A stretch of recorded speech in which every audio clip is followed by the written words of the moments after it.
আরাধনা আমরা শুনলাম, এই আমাদের এই আরাধনাটা খুব জরুরি। মানে প্রথম বলছে, ঈশ্বর বলছেন যে আমরা স্বর্গে কি হয়, স্বর্গে শুধু আরাধনাই হয়। কার আরাধনা হয়? ঈশ্বরের। ঈশ্বরের গৌরব প্রশংসা আরাধনা হয়। তাই আমাদের আরাধনাটা করাটা খুব দরকার। এই জন্য আমরা একদম দেখছি বাইবেলে একটা আরাধনা সম্বন্ধে একটা দেখি, সেখানে কি আরাধনা, সেখানে কি হয়। প্রকাশিত বাক্য এবার দেখি, প্রকাশিত বাক্য 4 অধ্যায়।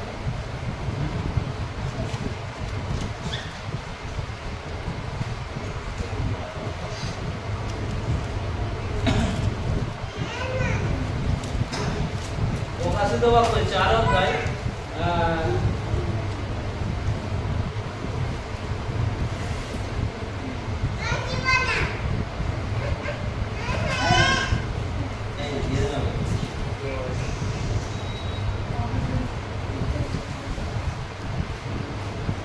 আচ্ছা 8 থেকে বলবো, 8টা 4 সেই চারি প্রাণীর প্রত্যেকে হ্যাঁ হ্যাঁ বলো।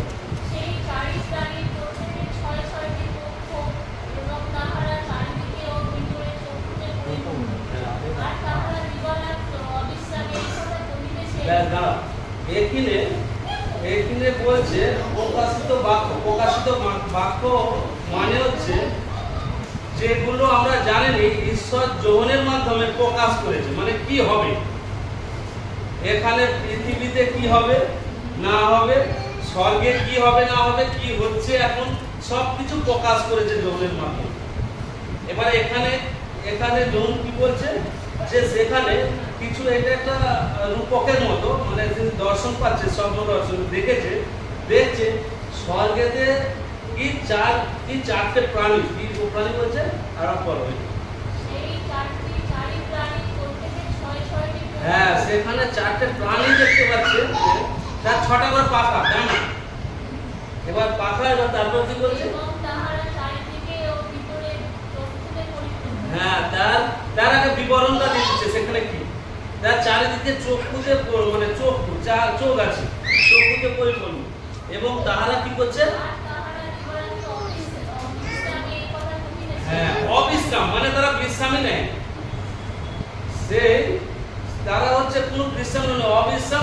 কি বলছে, কি বলছে, পবিত্র হ্যাঁ। পবিত্র পবিত্র প্রভু ঈশ্বর সর্বশক্তিমান, হ্যাঁ। যিনি ছিলেন ও যিনি আছেন ও যিনি আসতেছেন। হ্যাঁ এখানে একটা সুন্দর কথা আছে, তারা সে মানে বলছে কি পবিত্র পবিত্র, যে পবিত্র পবিত্র পবিত্র প্রভু ঈশ্বর সর্বশক্তিমান, যিনি ছিলেন, যিনি আছেন, আবার যিনি আসিতেছেন।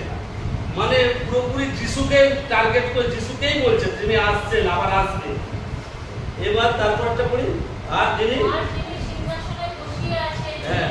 যিনি পর্যায়ে যুগে যুগে জীবন্ত, হ্যাঁ। সেই প্রাণীবর্গ যখন তাহার প্রতাপ ও সমাদর ও ধন্যবাদ কীর্তন করিবে।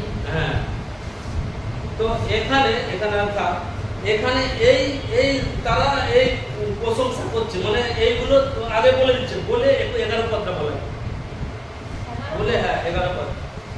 হে আমাদের প্রভু, হে আমাদের প্রভু ও আমাদের ঈশ্বর, তুমি প্রতাপ ও সমাদর ও পরাক্রম গ্রহণের যোগ্য। হ্যাঁ। কেননা তুমি সকলের সৃষ্টি করিয়াছ, হ্যাঁ। এবং তোমার ইচ্ছা হেতু সকলই অস্তিত্বপ্রাপ্ত ও সৃষ্ট হইয়াছে। হ্যাঁ আমিন।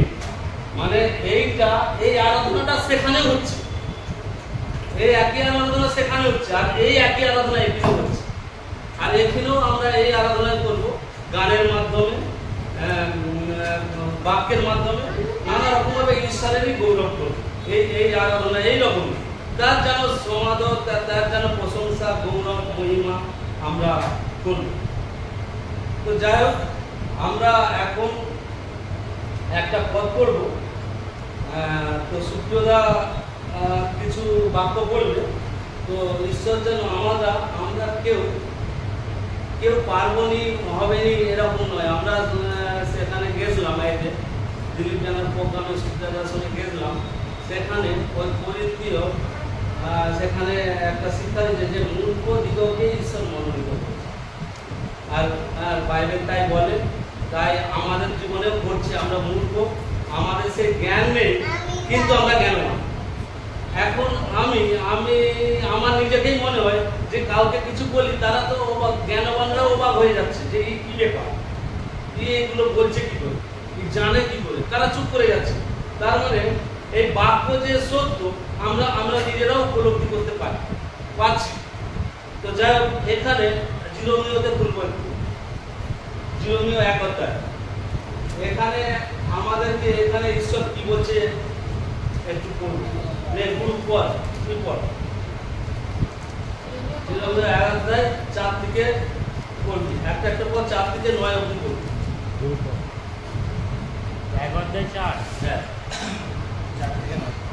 সদাপ্রভুর এই বাক্য আমার নিকটে উপস্থিত হইল। হ্যাঁ, সদাপ্রভুর এই বাক্য আমার নিকটে উপস্থিত হলো। এখানে জিরোমিও বলছে, আমিও বলবো, আমরাও প্রত্যেককেই বলবো, আমার মধ্যে এই বাক্য, আমাকে ঈশ্বর এই বাক্য দিচ্ছে, বলছে, উপস্থিত হলো। কি বাক্য? উদরের মধ্যে তোমাকে গঠন করিবার পূর্বে আমি তোমাকে জ্ঞাত ছিলাম। হ্যাঁ, উদরের মধ্যে মানে মায়ের গর্ভের মধ্যে জ্ঞাত তুমি হওয়ার আগে আমি তোমাকে জ্ঞাত করিলাম। মায়ের গর্ভে গঠন হবার পূর্বে মানে তারও তুমি আগে আগে, হ্যাঁ, তোমাকে আগে থেকে, তোমার মায়ের গর্ভে হওয়ার আগে থেকে তোমাকে আমি জ্ঞাত করিলাম। তারপর বলছে তুমি গর্ভ হইতে বাহির হইয়া আসিবার পূর্বে তোমাকে পবিত্র করিয়াছি। হ্যাঁ, তুমি বাইরে আসিবার পূর্বে মানে মায়ের গর্ভ থেকে বেরোনোর আগে থেকে তোমাকে পবিত্র করেছি, পবিত্র করেছিলাম। আমি আমি তোমাকে জাতিগণের কাছে ভাগবাদী করিয়া নিযুক্ত করিয়াছি। হ্যাঁ, নিযুক্ত করিয়াছি মানে জিরোমিওকে বলছে আমাদেরকেও তাই করবে ঈশ্বর। বাক্যে বলছে তোমাকে ভাওবাদী করে নিযুক্ত করেছি, কালকে কি হবে তুমি বলে দিবে। তারপরে কি বলছে?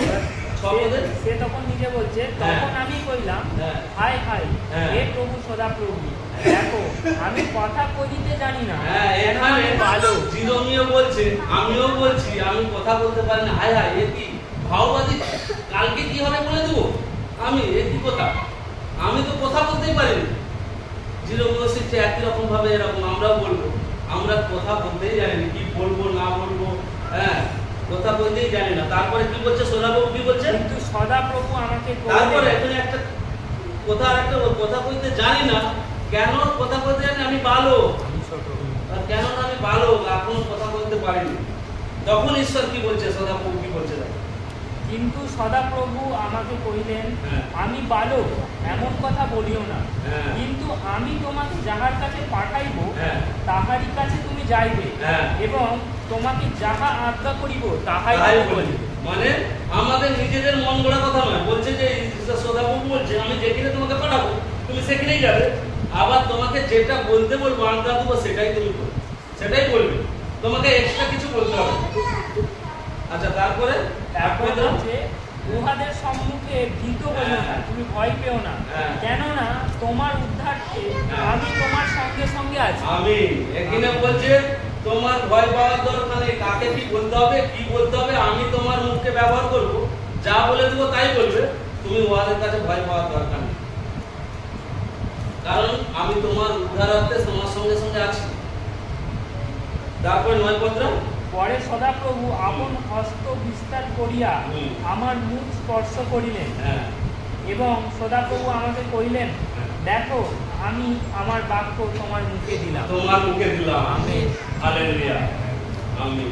মানে এখানে এই 9 পদটা খুব গুরুত্বপূর্ণ, যেটা এটা আমাদের মধ্যে যেন হোক, আমরাও এইভাবে ঈশ্বরের কাছে যখন থাকবো, চলবো, ঈশ্বরের পথে চলবো, তখন ওই পরে জিরোমিওর মতো সদাপ্রভু ওখান থেকে স্বর্গ থেকে হাত বিস্তার করে দেবে, বলে দেখো আমি তো আমার হাত তোমার মুখে দিলাম, তুমি এবার বলো। তো সেই রকম ভাবে ঈশ্বর যেন আমাদেরকে সেই পবিত্র পরাক্রমশালী হাত যেন আমাদের মুখে দিয়ে দেয়, প্রত্যেককে বিশ্বাসে ভাই বোনদের মুখে দিয়ে দেয়, যেন তিনি আমাদেরকে ব্যবহার করেন, কথা কি বলতে হবে না বলতে হবে সব তিনি আমাকে চালাবে, আমি যেন তার উপর নির্ভর করি।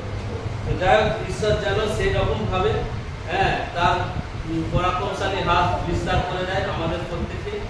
এখন সুপ্রিয়দাকেও যেন ঈশ্বর সেই ব্যবহার করে এইরকম ভাবে, যেমন জিরোমিওকে এত সাহস শক্তি জগিয়েছে, কারণ বলেছে আমি তোমার সঙ্গে আছি, কথা কি বলতে হবে সব আমি দেবো। ঈশ্বর সাহায্য করুক। আমি একটু প্রার্থনা করছি।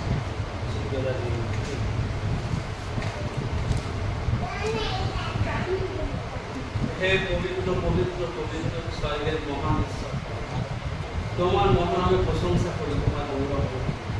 তোমার ভালোবাসার করুণা আমরা কোনোভাবেই বর্ণনা করতে পারি না। তুমি কত আমাদেরকে ভালোবাসো। আমরা আমরা মূর্খ, কথা বলতে জানি না প্রভু, কিন্তু তুমি আমাদেরকে এই বাক্যের দ্বারাই আমাদেরকে সাহস শক্তি জোগালে যে তুমি তোমার হাত আমাদের মুখে দিয়ে দিবে প্রভু, যাতে আমরা ভালোভাবে কথা বলতে পারি এবং কথা বলে তোমার গৌরব করতে পারি। আর যেন জ্ঞানবানরা শুনে তারা অবাক হয়ে যায়। আমায় ধন্যবাদ দিই। এইভাবে প্রভু তুমি আমাদেরকে জ্ঞানের ভান্ডার আমাদেরকে খুলে দাও। তোমার জ্ঞানে আমাদেরকে জ্ঞানবান করো, তোমার শিক্ষায় আমাদেরকে শিক্ষা দাও প্রভু। কারণ আমরা জাগতিক শিক্ষা চাইনি প্রভু, আমরা তোমার শিক্ষা পেতে চাই। তাই তুমি আমাদেরকে সেই জ্ঞান, শিক্ষা, শক্তি সব আমাদেরকে দাও প্রভু, যেন সুন্দরভাবে তোমার কথা বলতে পারি। একে অপরকে, বন্ধু বান্ধব, আত্মীয় পরিজনকে সবাইকে যেন জানাতে পারি, সেই শক্তি আমাকে দান করো।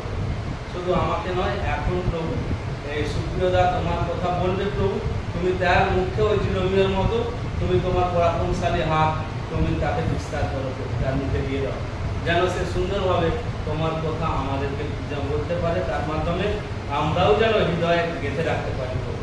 আমাদেরকে সেই শক্তি, যে বলবে তাকে শক্তি দাও, আর আমরা যে শুনবো আমাদেরকেও সেই চেতনা দাও প্রভু। আমাদের সঙ্গে সঙ্গে আছো, আমরা বিশ্বাস করি। বাকি সময় সব দায়িত্ব ভার তোমার কাছে রাখো। আমার এই প্রার্থনা শুনলে প্রভু বিশ্বাস করি তুমি আমার তালুকর্তা মুক্তিদাতা প্রভু যিশু, তোমার নামে এই প্রার্থনা।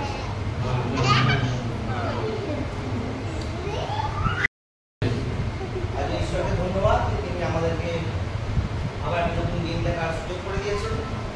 আজকে যে আমরা দিন দেখতে পাচ্ছি কারণ কালকে রাত্রে অনেকে ঘুমিয়েছে, কিন্তু হয়তো আজকে অনেক দিন দেখে এই দিনটা দেখতে পাইনি।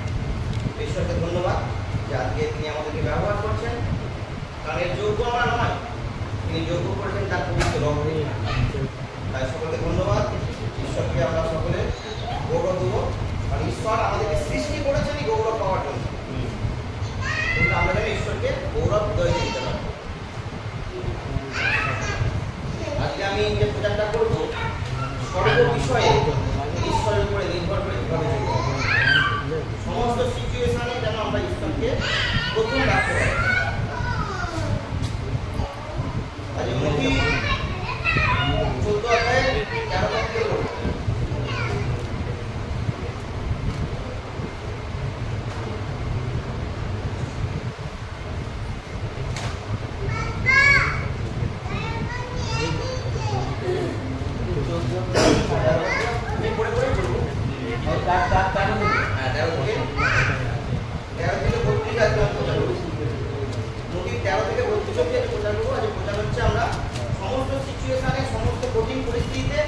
কিভাবে ঈশ্বরের উপরে সর্বদাই নির্ভর করে থাকে এবং প্রথম স্থান আমরা ঈশ্বরকে। আজকে নবী থেকে 14 অধ্যায় যদি আমরা পড়ি, প্রথম দিকে আমরা দেখতে পাবো হেরোদ বলে একজন রাজা ছিল, তিনি যোহন মাত্তাজিকে গ্রেফতার করেছিল, কিন্তু যোহন মাত্তাজিকে তিনি হত্যা করতে পারছিল না, কারণ মানুষের চাপে অনেকেই যোহনকে ভাবত যে তিনি একজন ভাওবাদী, তাই তাকে কারাগারে বন্দী করে রাখা হয়েছিল। কিন্তু একদা হেরোদ রাজার জন্মদিনে তার মেয়ে খুব সুন্দর নাচ করেছিল, তার মেয়েকে হেরোদ রাজা কথা দিয়ে ফেলেছিল যে সে যা চাইবে তাই দেবে, তাকে শপথ করেছিল। আর তার মেয়ে সেই সুযোগ নিয়ে বলেছিল যোহনের মস্তক আমি চাই। হেরোদ রাজা ফেঁসে গেছে, যেহেতু কথা দিয়েছে কথা তাকে রাখতেই হবে, সেই কারণে যোহনকে মৃত্যুদণ্ড দেওয়া হয়েছিল, যোহনের মস্তক সেবন করা হয়েছে। কিন্তু তখন যোহনের ফলোয়ার তখন অনেক লোক মস্তক দিয়েছে। তো সেই সিচুয়েশনে এবার আমরা পড়বো যখন যোহনকে মারা হয়ে গেল, মানে আমি 12 অধ্যায়ে যে পড়ছি, পরে তাহার শিষ্যগণ আসিয়া দেহটি লইয়া গিয়া তাহার কবর দিল এবং যিশুর নিকটে আসিয়া তাহাকে সংবাদ দিল। মানে যখন যা শিষ্য তাকে কবর দিল এবং যিশুর নিকটে আসে সংবাদ দিল। যিশু তাহা শুনিয়া কোথা হইতে নৌকা যোগে বিরলে এক নির্জন স্থানে প্রস্থান করিলেন। আর লোক সমূহ তাহা শুনিয়া নানা নগর হইতে আসিয়া স্থলপথে তাহার পশ্চাৎ গমন করিলেন। এখান দিয়ে ব্যাপার হচ্ছে, যখন যোহনকে মারা হলো তখন যোহনের শিষ্যদের মধ্যে অনেকে কেউ হয়তো ভীত হয়ে গিয়েছিল, অনেকে হয়তো কোনো মানে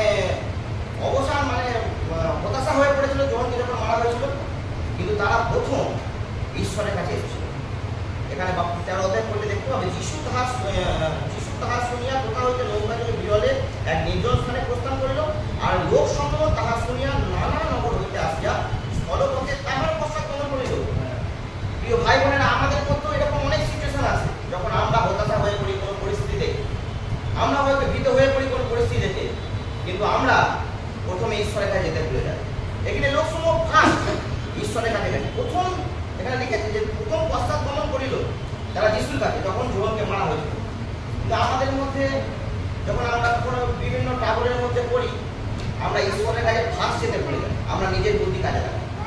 দেখতে পাচ্ছি যে সাপোজ বলছি আমার কোনো ঋণগ্রস্ত হয়ে পড়লাম, তখন আমরা নিজেরা ভাব থাকি এই ঋণ থেকে কি করে বেরোবো, আজকে এখানে যাবো সেখানে যাবো, আমরা মানুষের উপর ডিপেন্ড করি, সেই ঋণটা কি করে শোধ করবো, মানুষের সঙ্গে বেশি আলোচনা করি, ঈশ্বরকে ভুলে যায়।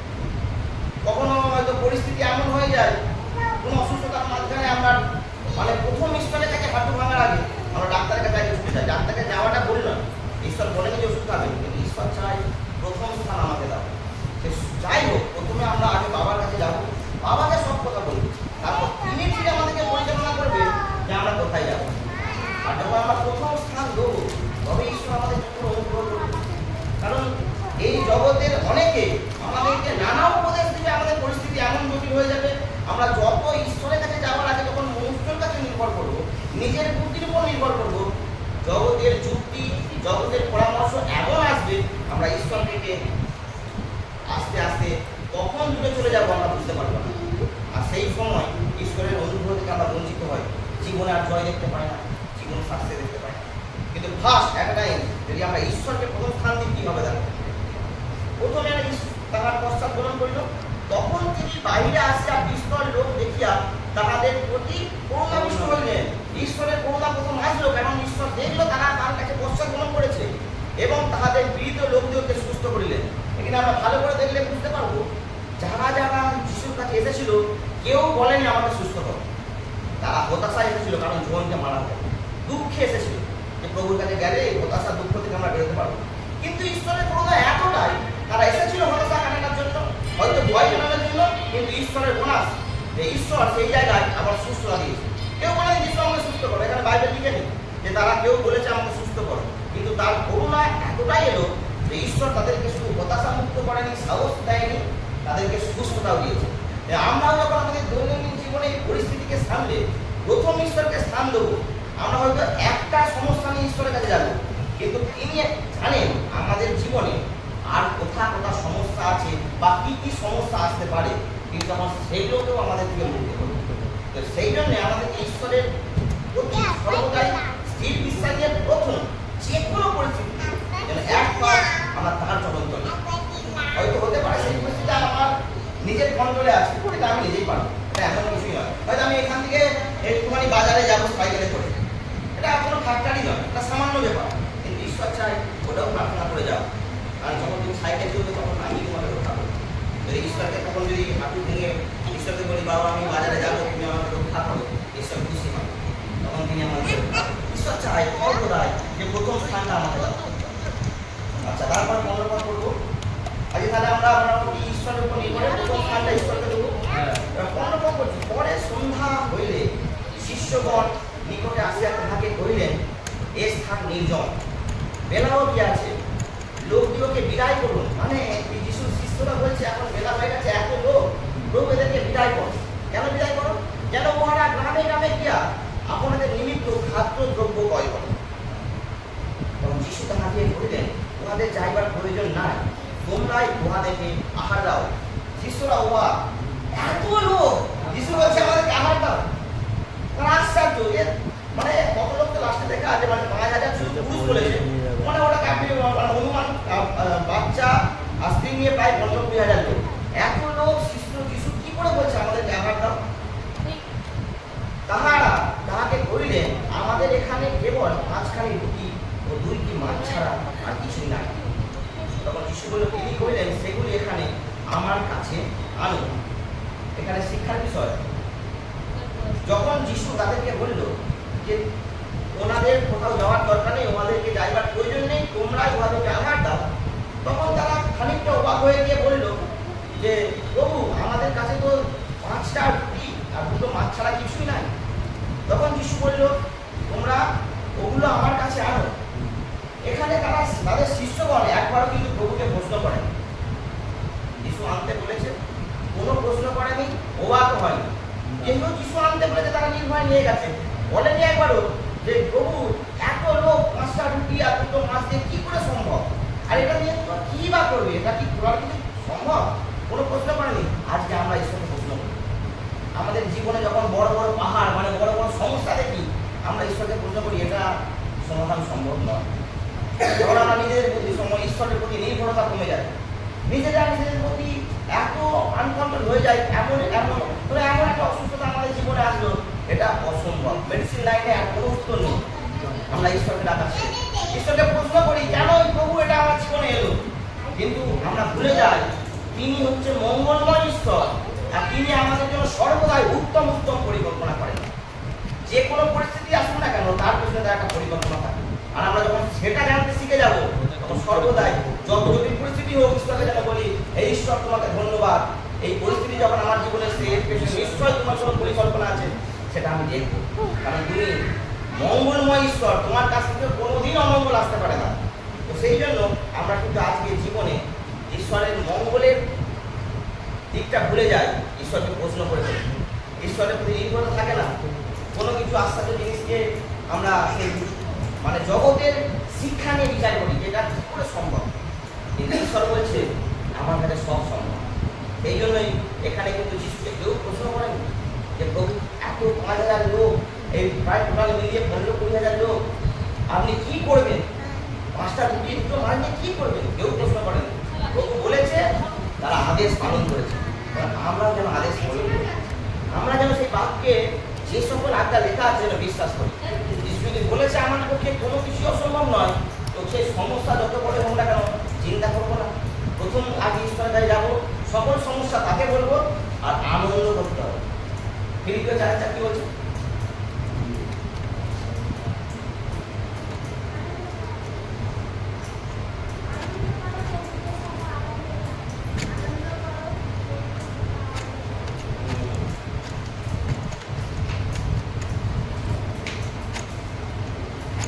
তোমরা প্রভুতে সর্বদা আনন্দ করো, পুনরায় বলিব আনন্দ করো।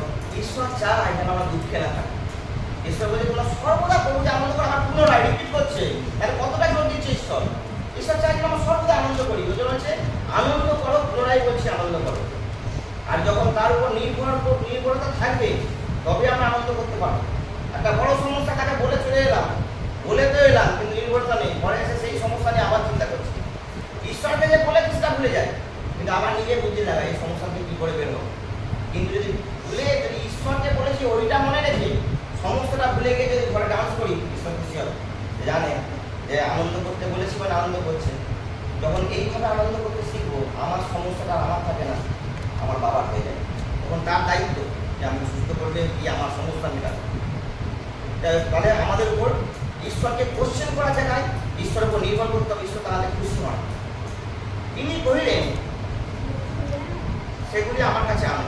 19 পদ বলছে, পরে তিনি লোকসমূহকে ঘাসের উপরে বসিতে আজ্ঞা করিলেন, আর সেই 5খানি রুটি ও 2টি মাছ লইয়া স্বর্গের দিকে ঊর্ধ্ব দৃষ্টি করিয়া আশীর্বাদ করিলেন, এবং রুটি কয়খানি ভাঙিয়া শিষ্যদিগকে দিলেন, শিষ্যেরা লোকদিগকে দিলেন, তাহাতে সকলে আহার করিয়া তৃপ্ত হইল, এবং তাহারা অবশিষ্ট পুরো গাড়া পূর্ণ 12 ডালা তুলিয়া লইলেন। যাহারা আহার করিয়াছিল তাহারা স্ত্রী ও শিশু ছাড়া অনুমান 500 পুরুষ ছিল। হালেলুয়া।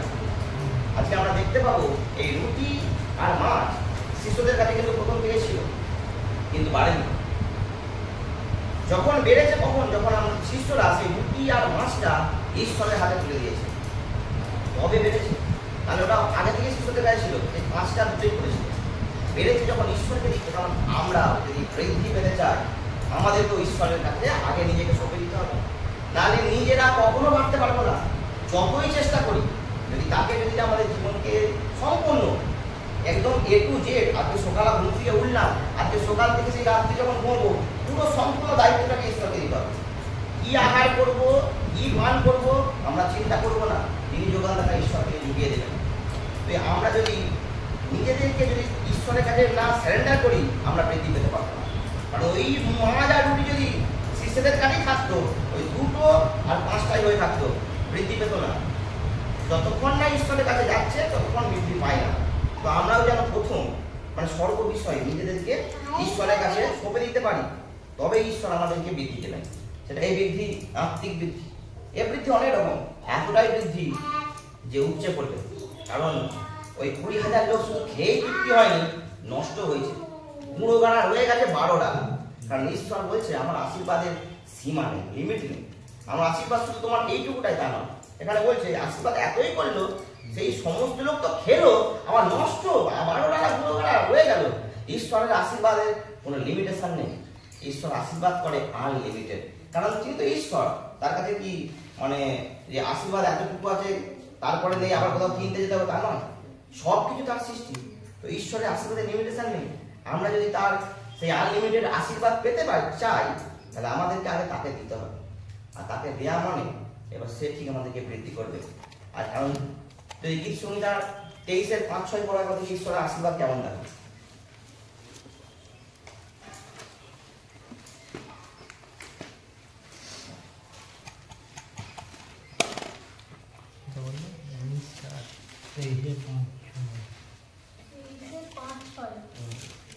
তুমি আমার শত্রুগণের সাক্ষাতে আমার সম্মুখে মেজ সাজাইয়া থাকো।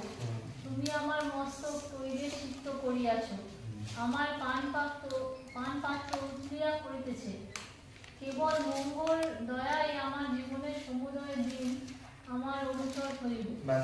পানপাত্র উৎলিয়া করতেছে, ঈশ্বর এখানে পরিষ্কার বলছে যে তোমাদেরকে এমন আশীর্বাদ করবো সবসময় উদলে পড়বে। এই উদলে পড়ার ব্যাপারে মানে বাইবেলে অনেক কিছু উদাহরণ দেওয়া আছে, সেই জীবন জল থেকে আরম্ভ করে সবকিছু উদলে পড়ে। ঈশ্বর একবারে বলে আমি পরিপূর্ণ করে রাখবো, উদলে পড়বে, মানে আমার আশীর্বাদ এমন উদলে পড়বে, আমার পাশের বাড়ির লোকও যদি একজনও যিশুর কথা শুনে আরো সেও কিছুটা পাবে। কারণ পরিপূর্ণ করে বলে উদলে পড়বে, সমস্ত এক্সেস। ঈশ্বর চায় যেন আমাদের জীবন থেকে উদলে পড়ে সেই উদলানা জিনিসটা আর একটা অন্য বিশ্বাসের কাছে যায়, সেই উদলে যাওয়া জিনিসটা পেয়ে সেও যেন একদিন ঈশ্বরকে স্বীকার করে।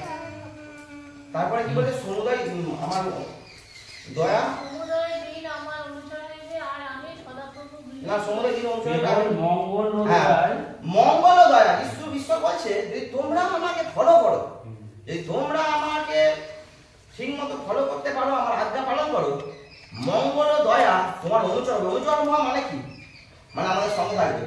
আজকে আমি বাগান গেলেও মঙ্গল দয়া যাবে, শ্যামপুর গেলেও মঙ্গল। আমার প্রতিবেদন করবে, আমরা জগতে দেখতে পেতাম কারো অনুচর ময়ূর, কারো অনুচর গরু, কারো অনুচর সাপ, কারো অনুচর হাঁস, আর আমাদের অনুচর বলছে মঙ্গল দয়া। যেখানে যাবো কোথায় যাবে, একটা অন্য বাড়িতে সাপোজ যদি অন্য কোনো মানে আত্মীয় বাড়িতে যাবো, সেখানেও আমরা যাবো, তারাও আমাদের সঙ্গে কথা বলে তাদের খুব ভালো লাগবে যে এটা সত্যি একটু আলাদা, তারাও সেই মঙ্গল দয়ার একটা স্পর্শ পাবে। তো মঙ্গল দয়া আমাদের অনুচর, যেখানেই যাবো ঈশ্বর ওই জন্যই বলছে মঙ্গল দয়া তোমাদের অনুচর হবে। আজকে আমরা হয়তো আমাদের ঈশ্বরকে পেয়ে আমরা সেটা বুঝতেও পারছি, আমরা সেটা অনুভবও করতে পারছি যে আমরা কতটা ঈশ্বরের বৃদ্ধি পাচ্ছি বা ঈশ্বরের অনুগ্রহ কতটা। আচ্ছা, এরপরে করছি, আর যিশু তখনই শিষ্যদিগকে দৃঢ় করিয়া বলিলেন, মানে 22 করছি, হ্যাঁ, মানে সকলের আহার করা হয়ে গেল, এবার যিশু বলছে, যিশু তখনই শিষ্যদিগকে দৃঢ় করিয়া বলিয়া দিলেন যেন তাহারা নৌকায় উঠিয়া তাহার অটলে পরপারে যান। আর ইতিমধ্যে তিনি লোকদিগকে বিদায় করিয়া দিবেন। পরে তিনি লোকদিগকে বিদায় করিয়া বিরলে প্রার্থনা করিবার নিমিত্ত পর্বতে উঠিলেন। এখানে মজার বিষয়, যিশু লোকদিগকে সমস্ত কিছু খাইয়ে তাদেরকে বিদায় করে দিল। এবার যিশু বলছে এবার কি, যে এই পরে তিনি লোকদিগকে বিদায় করিয়া বিরলে প্রার্থনা করিবার নিমিত্ত পর্বতে উঠিলেন। আমরা অনেক সময় ভুলে যাই ঈশ্বরকে ধন্যবাদ দিতে। যিশু জানে আমি স্বর্গে রুটি আর মাছটা তুলে বাবাকে চেয়েছি সকলের খিদে মিটিয়ে দিতে হবে, তিনি ধন্যবাদ দিতে বলেন। ওই জন্য শিষ্যদিকে আগে পাঠিয়ে দিয়েছে, কারণ জানে বাবাকে আমাকে ধন্যবাদ দিতে হবে। তাই শিষ্যদিকে এগিয়ে দিয়ে তিনি প্রার্থনায় করছেন বাবার কাছে নিয়ে চলে, কারণ বাবা তার কথা রেখেছে, সকলকে খাইছে, স্বর্গের পিতা। তাই যিশু জানে পিতাকে আমাকে ধন্যবাদ দিতে হবে। আমরা ভুলে যাই, আমিও ভুলে যাই। আমি এক সময় কলকাতা মানে যখন যাই ঈশ্বরকে বলে যাই প্রভু আমাকে সঠিকভাবে নিয়ে চলো, আর সমস্ত কাজ সাকসেসফুল করে দাও, করে এসে বাড়ি সুন্দর করে ফিরে যায়, এসে আগে দাঁড়া খেয়ে চা খেতে বসে। আমার জীবনে হয় যেটা বলছি, কিন্তু আমি সত্যি দুঃখিত হয় মাঝে মাঝে ঈশ্বরকে বলি এগুলো থেকে আমাকে দূর করো, কারণ ফার্স্ট টাইম তুমি আমাকে এত অনুগ্রহ করে নিয়ে আসবে, আমরা যেন আগে হাতে নিয়ে তাকে ধন্যবাদ দিই। যিশু তাই করলো, যিশু কিন্তু চলে যায়নি, তিনি সকলকে আগে এগিয়ে দিয়ে তিনি জানে যে আমাকে ধন্যবাদ দিতে হবে, কারণ স্বর্গের পিতা আমার কথা শুনেছে। তো সেই রকম আমরা যখন ঈশ্বরকে অনুভব করতে পারবো, তবে তার দয়া আর করুণা বুঝতে পারবো। ছোট ছোট জিনিস যেগুলো জগৎ কিছু মনেই করে না, এই আজকে আমরা এই যে নতুন দিন দেখতে পেয়েছি, এটা কিন্তু আমাদের কাছে একটা অনুগ্রহ। আজকে কত মানুষ তো মানে নার্সিংহোমে পড়ে আছে, মৃত্যুর সঙ্গে পাঞ্জা লড়ছে, তখন আমরা সবাই সুস্থ, এটা অনুগ্রহ। এটা কিন্তু জগতের কাছে কিছুই না, জগতের কাছে নর্মাল ব্যাপার, কিন্তু আমরা নর্মাল ব্যাপার মনে করি না, কারণ আমরা ঈশ্বরকে চিনেছি। আমরা ঈশ্বর দয়ালু, জগৎকে অনেক কেউ প্রশ্ন করে, তা আমরা তো যিশুকে চিনি নিয়ে তো ভালোই আছি। কিন্তু ভালো আছো কারণ হচ্ছে তিনি মঙ্গল না, তিনি দয়ালু। যখন আমরাও যেমন সন্তান, তারাও তো সন্তান। কিন্তু যিশু আমরা যেমন অনুভব করি যে নিঃশ্বাস প্রশ্বাসটা নিচ্ছি, এটাও তার দান। তিনি এই নিঃশ্বাস প্রশ্বাস নিয়ে বন্ধ করে দিলে এখানে আমরা বাঁচতে পারবো না। প্রত্যেকটা দিন রাত্রিকাল সে সৃষ্টি করেছে আমাদেরকে বিশ্রাম নেওয়ার জন্য। তিনি কিন্তু একটা সেকেন্ড বাইবেলে লেখা আছে তিনি একটা ঘুম তো দূরের কথা, একটা ঝাঁপিও মারে না। কারণ তিনি যদি একবার ঘুমিয়ে পড়ে আমরা আর বাঁচবো কেউ। সেই জন্যে আমরা যেন তার সমস্ত দয়া দৈনন্দিন আমরা চেষ্টা করবো। আজকে আমরা রুটিন করবো, সকাল থেকে রাত্রিকাল পর্যন্ত ঈশ্বর আমাদেরকে কি কি অনুগ্রহ করেছে রুটিন করতে হবে। হতে পারে ছটা, হতে পারে আজকে খুব সুন্দর মটন ভাত খাচ্ছি, ওটা ভাবছি যে আমি আমার ইনকামে কিনে এনেছি না, তোমাকে দিয়েছে তিনি জিহোবা যিনি ঈশ্বর, যোগানদাতা ঈশ্বর। যাই আমরা যেন প্রত্যেকটা অনুগ্রহ ফলো করতে পারি, আর সেই অনুগ্রহতে তাকে যেন অবশ্যই ধন্যবাদ দিতে পারি, যেটা যিশু আমাদেরকে শিখিয়েছেন। দাদা যেটা যিশু আমাদেরকে শিখিয়েছেন যে যখন ঈশ্বর তা আমাদের প্রার্থনায় আমেন দেয়, আমরা যেন অবশ্যই প্রার্থনার মাধ্যমে তাকে ধন্যবাদ দিতে পারি। 23-24 করছি। কিন্তু নৌকাখানি স্থল হইতে অনেকটা দূরে গিয়া পড়িয়াছিল, তরঙ্গে টলমল করতেছিল, কারণ বাতাস প্রতিকূল। প্রতিকূল মানে বিপদ, এটা আমার অনুকূল পরিস্থিতি, প্রতিকূল পরিস্থিতি মানে খারাপ। যিশু তাদেরকে পাঠিয়ে দিল, এদিকে ঈশ্বরকে ধন্যবাদ দিচ্ছে, ঈশ্বরের সঙ্গে কথা বলছে, প্রার্থনা করছে, কিন্তু বাতাস সেখানে প্রতিকূল। তখন যার সমস্ত লোকেরা এগিয়ে গেছে, সেখানে বাতাস প্রতিকূল। পরে চতুর্থ প্রহর রাত্রিতে তিনি সমুদ্রের উপর দিয়া হাঁটিয়া তাহাদের নিকটে আসিলেন। যখন প্রতিকূল, ঈশ্বরকে তাহলে ডাকতে হবে। যখন আমরা ঈশ্বরের আজ্ঞা পালন করব, ঈশ্বর ডাকার আগেই আমার কাছে চলে আসে। ঈশ্বর ডাকার আগেই সমুদ্রের উপর হেঁটে হেঁটে চলে যাচ্ছে সেই শিষ্যদের কাছে। যিশু এখানেই জেনে গেছে আমার শিষ্যরা এখন বিপদে, আমার শিষ্যরা এখন কষ্টে আছে, তাকে আমাদেরকে রক্ষা করতে হবে। যিশু এখানে হেঁটে হেঁটে চলে গেছে। তখন শিষ্যরা তাহাকে সমুদ্রের উপর দিয়া হাঁটিয়া দেখিয়া ত্রাসযুক্ত হইয়া কহিলেন, এই যে অপচ্ছায়া, আর ভয়ে চেঁচাইতে লাগলেন। আমাদেরও জীবনে অনেক পরিস্থিতি আসে যেখানে যিশু আমাদের সঙ্গে কথা বলতে আসে, কিছু বোঝাতে আসে, আমরা ঈশ্বরকে না চেনার কারণে অপচ্ছায়া, বাক্য আমাদের মধ্যে কম থাকলে ঈশ্বর কোন সময় অপচ্ছায় ভাবতে পারে।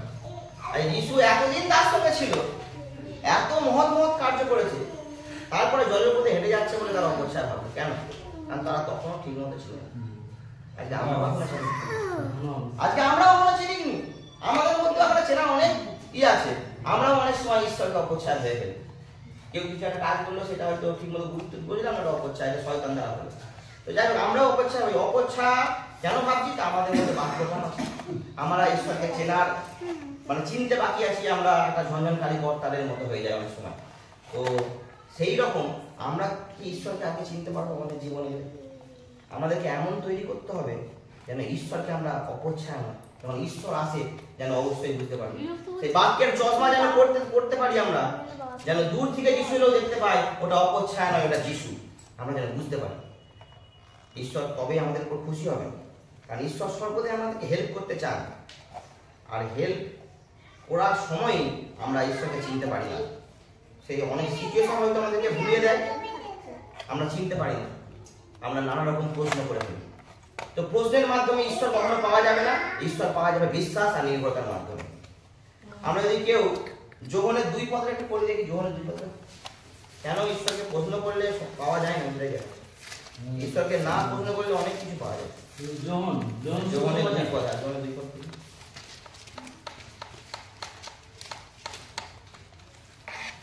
ঈশ্বরের প্রথম হচ্ছে ঈশ্বরের অলৌকিক কাজ। এটা ইন্টারেস্টিং, প্রশ্ন যদি না করি জীবনে আমরা জয় দেখতে পাবো। হ্যাঁ পড়ছি। আর তৃতীয় দিবসে গালিলের কান্না নগরে এক বিবাহ হয়ে গেল, এবং যিশুর মাতা সেখানে ছিলেন। আর সেই বিবাহে যিশুর ও তাহার শিষ্যগণেরও নিমন্ত্রণ হইয়াছে। পরে দ্রাক্ষারসের অকুলান হইলে যিশুর মাতা তাহাকে কইলেন, উহাদের দ্রাক্ষারস নাই। দ্রাক্ষারস অকুলান দ্রাক্ষারস শেষ হয়ে গেছে। সেই জন্য যিশুর মাতা যিশুকে বলছে উহাদের দ্রাক্ষারস নাই। যিশু তাহাকে বলিলেন, হে নারী, আমার সঙ্গে তোমার বিষয় কি? আমার সময় এখনো উপস্থিত হয় না। এবার ইন্টারেস্ট হচ্ছে, তাহার মাতা পরিচারক দিগকে, মানে যারা পরিচারক দিগ ছিল, যারা মানে চাকর ছিল, যারা ওই দ্রাক্ষারসগুলোকে দিচ্ছিল, কহিলেন ইনি তোমাদেরকে যাহা কিছু বলেন তাহাই করো। আজকে যিশুর মাতা তাদেরকে বলছে কি যা বলবে তোমরা তাই করবে, মানে কি বলছে কোনো কোনো প্রশ্ন করবেন তাকে, কারণ ঈশ্বর প্রশ্নকে সন্তুষ্ট হয় না। ঈশ্বর চান আমরা আবদার করবো, কি করে করবো, কিভাবে হবে আমরা প্রশ্ন না করি, তিনি খুশি হন। তাই যিশুর মাতা বলছে ইনি তোমাদেরকে যা কিছু বলেন তোমরা তাহাই করো। এবার যিশুর মাতার মতো কিন্তু আমাদেরকে এখানে হতে হবে। এখানে যিশুর মাতা কিন্তু সুসমাচার দিল তাদেরকে। আজকে সেই মানে পরিচারক দিগকে যে যিশুর মাতা যদি না বলতো যে তুমি ওদের কাছে যাও, তারা আদৌ যেত নি, দ্রাক্ষারস পাওয়া যেত নি, তারা মান সম্মানে করতো। আজও আমাদের মধ্যেও কিন্তু অনেকে পরজাতিরা ভুলছে, যারা যিশুকে জানেন, সাহস করে কিন্তু বলতে হবে। অনেকের জীবনে অনেক অকুলান থাকে, সেটা অনেক কিছু অকুলান, সে মানে শারীরিক হোক, মানসিক হোক, আর অর্থের হোক, অনেক কিছু অকুলান থাকে। আমরা যেন তাদেরকে বলতে পারি তোমরা যিশুর কাছে যাও, তাকে সব কথা বলো। এখানে যিশুর মাতা পরিচারককে বলেছিল বলেই এবার কি হলো, সেখানে জিহুদের সূচীকরণ নীতি অনুসারে পাথরে 6টি জ্বালা বসানো ছিল, তাহার একটাতে 2-3 মণ করিয়া জল ধরিত, মানে 6টা বড় বড় জ্বালা 2-3 মণ করে জল ধরিত। যিশু তাহাদেরকে বলিলেন ওই সকল জ্বালায় জল পুরো। সেই পরিচারককে বলছে তোমরা আগে জল ঢালো। পরিচারকরা কিন্তু একবার প্রশ্ন করছে জল কি হবে, কারণ তার মাতা শিখিয়ে দিয়েছে তোমরা যা বলবে তাই করবে। তারা সেই বিশ্বাসে তাকে জল ঢালছে। তাহারা সেগুলি খানায় খানায় পূর্ণ করিল। পরে তিনি তাহাদেরকে বলিলেন এখন উহা হইতে কিছু তুলিয়া ভোজাধ্যক্ষের নিকটে লইয়া যাও। কত বড় কথা, তাদেরকেই জল ঢালতে বলেছে, তারা নিজের হাতে জল ঢেলেছে। এবার যিশু বলছে ওগুলোকে তুলে নিয়ে যাও ভোজাধ্যক্ষের কাছে। কত রিস্কি কাজ। তখনকার দিনে ভোজাধ্যক্ষ মানে যারা আমন্ত্রিত, তুমি তাদের যদি অপমান করো শাস্তির ব্যাপার আছে। এবার তাদের কত রিস্কি কাজ, তারা নিজেরা জল ঢাললো, যিশু বলছে ওই জলটা তুলে তোমরা তাদের কাছে নিয়ে যাও। তারা যদি প্রশ্ন করে যে আমরা নিজেরা জল ঢাললাম, কিছু মেশানো হলো নি, কিছু হলো নি, যিশু বলছে এবার তোমরা নিয়ে যাও, প্রশ্ন করে ফেললে কিন্তু আমি রাখতে দেখতে পেতাম। তারা কিন্তু ওই একটা কথা মনে রেখেছে, মরিয়ম বলেছে যে তাকে না কোনো প্রশ্ন করি, যা বলবে যেন তাই করি। তারা সেই বিশ্বাসে ভোজাধ্যক্ষ যখন সেই জল যাহা দ্রাক্ষারস হয়ে গিয়েছিল সেই পূর্ণ করলো, এখন ওইকে তুলিয়া ভোজাধ্যক্ষের নিকটে লইয়া তাহারা লইয়া গেল। সেই বিশ্বাসে তার মাতা যে বলেছিল, সেই বিশ্বাসে ভয় না করে ঈশ্বরের উপর বিশ্বাস করে তারা জলকেই নিয়ে গেল। ভোজাধ্যক্ষ যখন সেই জল যাহা দ্রাক্ষারস হইয়া গিয়াছিল আস্বাদন করিলেন, আর তাহা কোথা হইতে আসিল তাহা জানিতেন না, কিন্তু যে পরিচারকরা জল তুলিয়াছিল তাহারা জানিত। তখন ভোজাধ্যক্ষ বরকে ডাকিয়া কহিলেন সকল লোকেই প্রথমে উত্তম দ্রাক্ষারস পরিবেশন করে এবং পান করা হইলে পর তাহা অপেক্ষা কিছু মন্দ পরিবেশন করে। তুমি উত্তম দ্রাক্ষারস এখন পর্যন্ত রাখিয়াছ। ভোজাধ্যক্ষ ওয়া যে এত লোকের খাওয়া হয়ে গেছে, এখন এই নাম্বার 1 মানে একদম উত্তম দ্রাক্ষারস কি করে আছে। আজকে সেই পরিচারকগণ যিশুর উপরে এত বিশ্বাস করেছে, মানে সেই মরিয়মের কথায় এতটা নির্ভর করেছে, কোন রকম প্রশ্ন না করে নিজের রিস্ক নিয়ে, মানে অনেক রিস্ক। আমি যদি বালতিতে সাপ দিয়ে দেয়, বলছে ও ভাত খাতে তুমি দিয়ে দিয়ে দাও, আমরা দিতে পারবো না, মানে যে সাপকে দিয়ে দেবে আমি মাল খাবো। তারা এত রিস্ক নিয়েও ঈশ্বরের উপর বিশ্বাস করে সেই জলটা নিয়ে গেছিল।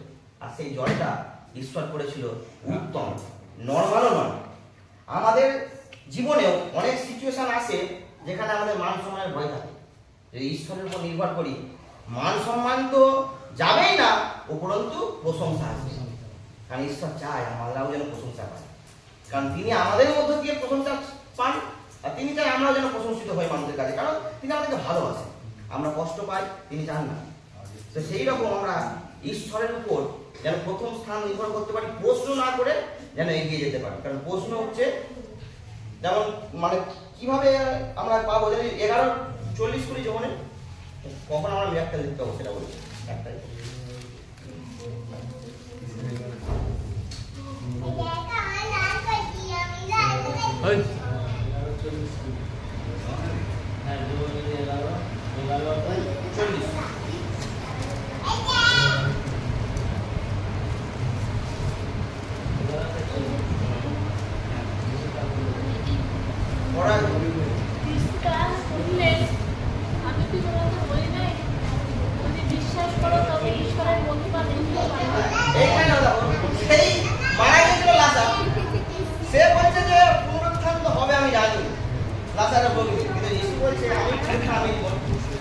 কখন আমরা মহিমা দেখতে পাবো? যদি বিশ্বাস করো তবে ঈশ্বরের মহিমা দেখতে পাবো। আগে সেই পরিচালক নয়, মরিয়মের কথায় বিশ্বাস করেছিল, সাহস করেছিল, সেই জলকে নিয়ে গিয়েছিল, বিশ্বাস করেছিল বলে জলটা নিয়ে গেছে যে যাও আমরা বাঁচবো, তবেই তারা মহিমা দেখতে পেয়েছে। যেমন আমরাও যেন ঈশ্বরের উপরে প্রত্যেকটা সিচুয়েশনে বিশ্বাস করতে পারি। অনেক সিচুয়েশন আসবে, অনেক জগতের যুক্তি আসবে, যেগুলো যুক্তিগুলো মাস যুক্তি, আনাড়ি কথা নয়। কারণ শয়তান কখন আনাড়ি কথা বলে? যিশুকে যখন পরীক্ষা করেছিল বাচ্চা দিয়ে বলেছিল শয়তান আনাড়ি কথা বলেনি, সব শয়তানের কথা সাথে লজিক থাকে, একদম পারফেক্ট কথা। সেই পারফেক্ট কথাকে যদি আমরা অবিশ্বাস করে যিশুর কথাকে বিশ্বাস করি তবেই মহিমা দেখতে পাবো, তাহলে আমার মহিমা চুরি হয়ে যাবে। আমরা এই শয়তানের কথাকে বেশি গুরুত্ব দিয়ে দিই, এটা ভুলে যায়, তাহলে আমাদের মহিমা চুরি হয়ে যাবে। তাই মহিমা পেতে গেলে যিশুর উপর ডিপেন্ড করতে আমাদেরকে শিখতে হবে। একবার কিন্তু সর্বপ্রথম অনেক কিছু ঘেটে ফেলার পর ঈশ্বরের কাছে গেলে মহিমা আসতে দেরি হবে। হ্যাঁ, প্রথমে এত নিজের অনেক কিছু চেষ্টা করে ফেললাম, চেষ্টা করে মানুষের উপর ডিপেন্ড করে হেঁটা ছুটে লাস্টে মনে হচ্ছে ঈশ্বরের কাছে যায়, তখন মহিমা আসতে দেরি হবে। ঈশ্বর বলে তুমি সব কিছু চেখে তারপর আমার কাছে এসছো, আগে আমাকে চাকতে আসো। যাই হোক, তারপরে এটা বলি তোমার ওই যিশুকে অপচ্ছায়া দেখে তারা সেটা দিয়ে রাখলো। কিন্তু যিশু তখন তাহাদের সহিত কথা কইলেন আর বলিলেন, সাহস করো, এই আমি, ভয় করিও না। তখন পিতর উত্তর করিয়া তাহাকে কহিলেন, হে প্রভু, যদি আপনি হন তবে আমাকে জলের উপর দিয়া আপনার নিকটে যাইতে হবে। পিতর তখনও চিনতে পারছে না যিশুকে, কিন্তু তখনও যিশুকে চাইছে যে আপনি যদি হন আমাকে জলের উপরে যেতে করুন। কিন্তু যিশু এতটাই দয়ালু, তিনি বললেন, আইসো। তাহাতে পিতর নৌকা হইতে নামিয়া জলের উপর দিয়া হাঁটিয়া যিশু গায়ে চলিলেন। আজকে ঈশ্বর চায় যদি আমরা ঈশ্বরের উপর নির্ভর করি, আমাদের যদি বড় কোনো সমস্যা থাকে, ঈশ্বর সেই সমস্যাতে ঢুকতে দেবে না, সেই সমস্যার ঢুকিয়ে দাঁড়িয়ে হাঁটতে শেখাবে। যেমন পিতরকে জলে হাঁটতে শিখিয়েছিল, ঈশ্বর আমাদেরকে সমস্যার উপরে হাঁটতে শেখাবে। কারণ যিশু পিতরকে বলেছিল যে তুমি আসো, আর পিতর হাঁটতেও শুরু করেছিল। তারপরে আমরা ফেলা রাখো, তিনি বললেন আইসো। তারপর পিতা নৌকা হইতে নামিয়া জলের উপর দিয়া যিশু হাঁটিয়ে দিয়া যিশু কাছে চলিলেন। কিন্তু বাতাস দেখিয়া তিনি ভয় পাইলেন এবং ডুবিয়া যাইতে উচ্চস্বরে ডাকিলেন, হে প্রভু, আমায় রক্ষা করুন। আমরা অনেক সময় আমাদের জীবনে ঈশ্বরের মিরাকেল বুঝতে পারি যে না, ঈশ্বর আমাকে রক্ষা করছে, বুঝতে পারি, আনন্দও পাই। এই তো আমার শক্তিটা ভাবছিল, ভালো হয়ে গেল, বললাম, আনন্দ পেলাম। কোনো একটা তো প্রফেশনাল ক্ষেত্রে অনেক কাজ একটা আটকে ছিল দীর্ঘদিন ধরে, সেটা ঈশ্বরের কাছে বলেছি, ভালো গেল। ঈশ্বরের কথা বুঝতে পেরেও অনেক সময় আবার বিশ্বাস হারিয়ে পড়ি, তখন আবার কি হয়ে যায়? যেমন কি তো বিশ্বাস করেছিল বলে জলে হাঁটছিল, আবার দেখতে বাতাস, এত ভয়, আবার ঈশ্বরের প্রতি বিশ্বাস কম। আগে ঈশ্বরের সাহসটাকে ভুলে গিয়ে সেই ঝড়ের শক্তিকে সে মনে করেছে যে তার মানে ঝড়কে আগে বড় করে ফেলেছে, আবার ডুবে গেছে। কিন্তু ঈশ্বর আমাদের এতটাই দয়ালু, আমরা বাড়েও যেন ঈশ্বর 7 গুণ 70 বার তোমার কথা বলেছে। তিনি এতটাই দয়ালু, আমরা যখন অনুতপ্ত হয়ে ডাকি, যেমন পিতর ডাকলো যে হে প্রভু, আমায় রক্ষা করুন। আমরা যখন আবার অনুতপ্ত হয়ে তাকে যে কেঁদে কেঁদে রক্ষার কথা ডাকি, আবার যখন মানে সাহায্য চাই, তখন যিশু আমাদের কাছে আবার হাত বাড়ায়। তখনই যিশু হাত বাড়ায় তাহাকে ধরিলেন আর তাহাকে কইলেন, হে অল্প বিশ্বাসী, কেন সন্দেহ করিলেন? ঈশ্বর চায় না আমরা তার প্রতি সন্দেহ করি, ঈশ্বর চায় আমরা সর্বদাই তার উপর নির্ভর করে তার সাহসকে যেন নিয়ে আগে বাড়তে পারি। পরিস্থিতিকে বড় করে নয়, যেন সর্বদাই ঈশ্বরকে বড় করি। তখন ঈশ্বর আমাদেরকে আবার রক্ষা করে।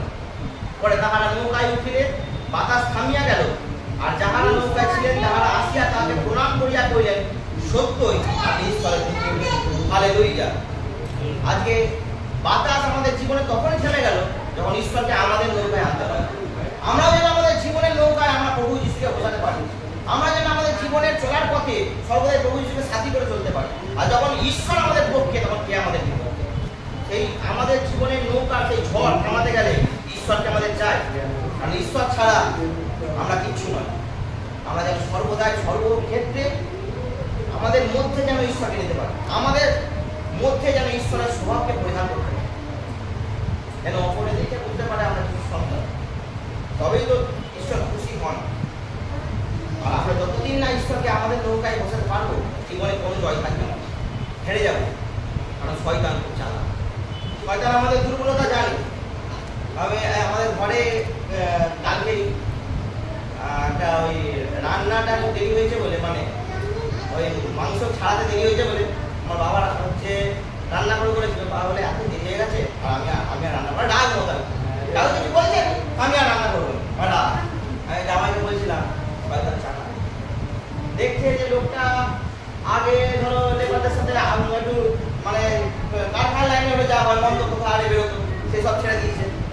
খেতে ছেড়ে দিয়েছে।